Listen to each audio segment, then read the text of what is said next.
नमस्कार साथियों, कैसे हैं आप लोग। ठीक है, आज के वीडियो में हम अंतर देखेंगे, किस में डिफरेंस देखेंगे, किस में फ़ोनीम और ग्राफीम में।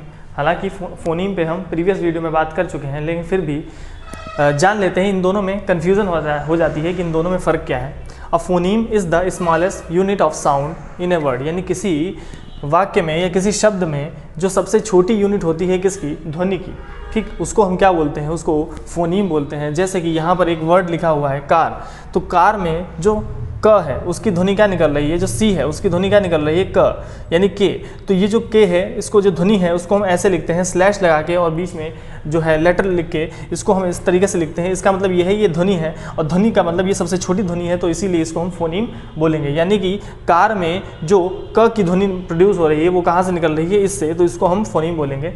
अब आ जाते हैं ग्राफीम पे। तो grapheme is the way we write a phoneme, यानी कि फ़ोनीम को लिखने के तरीका जो होता है उसको हम ग्राफीम बोलते हैं। कैसे, जैसे हमारी ये ध्वनि है क, ठीक, हमने बताया ये क्या है, जो स्लैश करके लिखते हैं इसका मतलब ये ध्वनि है।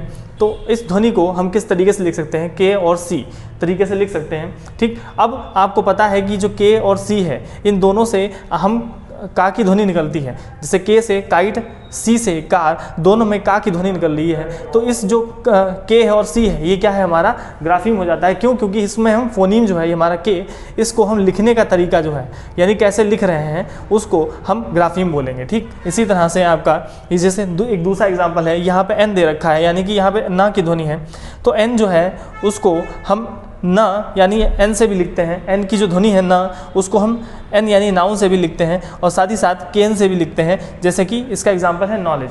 तो इस तरीके से हम ग्राफीम और फ़ोनीम इन दोनों के फ़र्क को जानते हैं। ऐसे ही आगे भी वीडियोस आते रहेंगे। बहुत बहुत धन्यवाद।